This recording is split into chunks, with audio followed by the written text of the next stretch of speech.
Besides clothing ourselves well, el na con todo buen manera para alegra y preparar con el de atong cuerpo, amo el tener justo saber. Nothing beats a knowledgeable mind. Como mga galamiton que pwede kita pasar na otro gente, hindi lang tadale el material valor, sino el saber que no hay quien ay pwede saka esta bakanaton. Como un usual galamiton que segunda mano, sabi kita mas acerca el magalibro.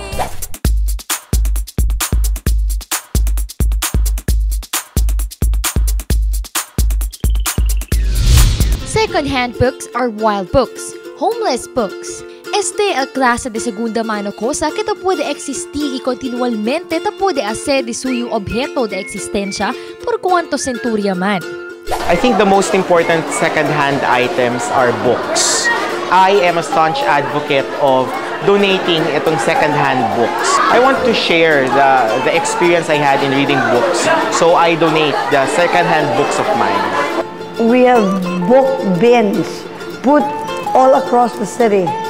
So what you do is you donate it in the book bin. And that's what Canada is doing.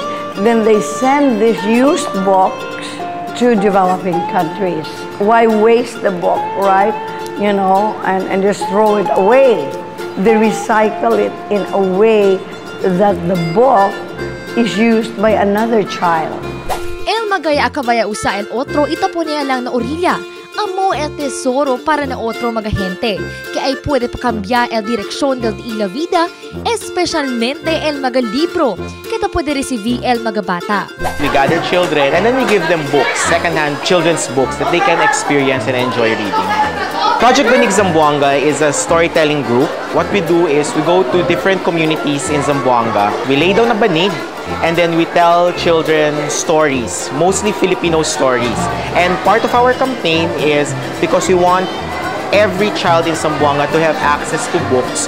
We are open to donations of second-hand children's books. And when we go to communities, we donate these books to the children or to the daycare or to the school.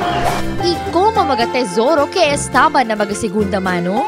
Okay, the Jeepney Story Mobile is a learning center on wheels.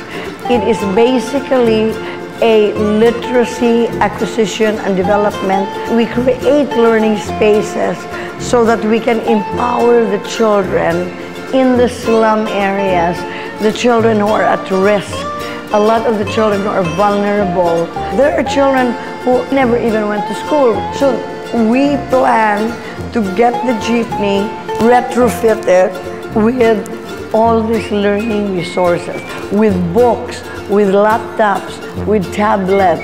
We're going to equip it with solar panels so that then we'll build shelves and we'll put all the books there on the side of the jeepney. So I got educators and professionals to select the books. We don't just ship the books, you know, without thinking and checking. Give the gift of a good read to a young child today.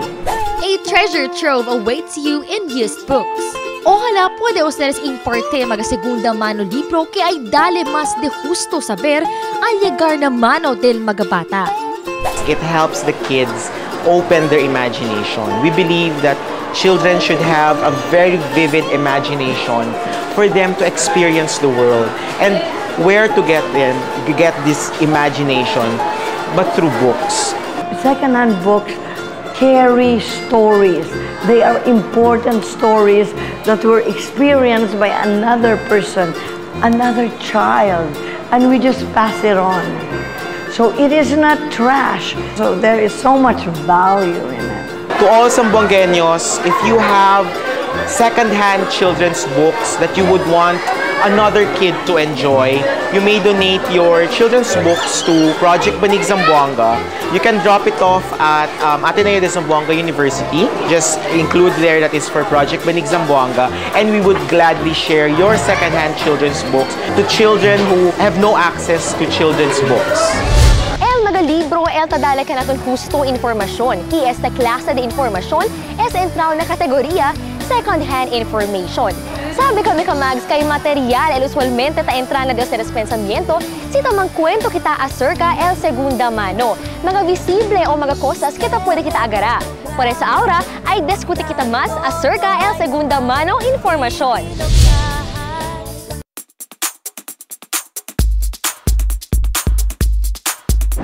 Natural na gayod ka naton mga gente el pregunta para obtener informasyon. Tiene vez, un gratificación del un gente el obtener nuevo informasyon y kada updated na cosa tiene nuevo para hindi sila man OP o out of place si tan socialize junto na otro gente. Siyempre, you need to ask people si ko sa tapasa na Zamboanga, si ko sa tapasa na otro lugar. So, siyempre, siya kita mga relatives in other places. So, through them, takeda kita updated. Of course, it is really important for us to be updated so we know what's going around. Mga estudyante na mag-eskwela es necesita pregunta para aprender más o clarifika el mga informasyon y entender con este correctamente. Your doubts will be answered by your teacher through the question you have thrown. I ask certain questions like information about my course or about my subject. Este mga informasyon kita aprende mga estudyante na eskwela, mayoría que se llama segunda mano informasyon o second-hand information. Basically, when you say second-hand information, you gather this information from people on the streets, from people you meet, and this information that you gather from them does not necessarily mean that they are valid, factual. Yeah? People just come to you and tell you, de berasan ba? Ansina daw. Chinya daw tamen ansina ko sa pasa, etc. etc. So these are actually second-hand information. These are examples, no? Si quiere to aprende, hindi lang pregunta el manera. Tiene pa otros sources of information. Siyempre yung yung sariling sikap mo na din, learning by studying, pwede din yung magpunta sa library, pwede rin namang magbasa-basa. Also, you need to scholarly research. The news media, TV. So I watch news like, for example, here in ABS-CBN, TV Patrol. Surfing, researching in the internet. Yes, observing is also one of the ways of being updated. Manada ata depende na mga media i journalists in terms of information. Traditional media o new media. Incluido na traditional media el mga newspapers, magazines, radio i TV. El mga media practitioner el tadali ka naton informasyon kada dia. Como mga reporters del TV Patrol sa Vacano. Pero donde también ga sila ta depende di la informasyon. We get our information na mga sources, ato na establish kami apuera, mga people in authority, blotter, na mga police reports. Mainly, si assigned to na police beat, alam mga dito yung source of information. We get the information that we use for our news from our sources, especially, government officials, police, and the military, and, barangay officials included, residents. On the other hand, el new media o conocido también como social media es bien usable ahora. Mas ligero según sa ka-informasyon na internet y mas interactive. Pero kamags, pakemodo bagay kita sabi que amo el segunda mano informasyon kita pwede kita saka. Y kung ken ba kita debe pregunta. Person in authority, aquel allowed or permitted or aquel designated. We have to verify it with the authorities, especially like chinikosan happen na area and mga gente lang taabla. So we have to double check. Multi-sourcing kasi get el policy na news. Anda to investigate to. That's the key word. You have to investigate the veracity of the information, the second-hand information that you have received. Pero, kung na sitwasyon di aton ara, hindi kita pwede abla man-disregard kita totally kung sa mga kuchi-kuchi. Kahit ablangan sila, where there is smoke, there is fire. So that's the beauty and the challenge of people in the media because you can validate. Kada dia, tiene kita leksyon kita aprende y informasyon ta obtener. Because every day is a learning experience. Por eso no olvida que debe exacto y cierto el mga informasyon kita pwede kita saka para pwede también kita queda un credible source de exacto y cierto informasyon para na otro gente. Ese es el propio manera de aprender.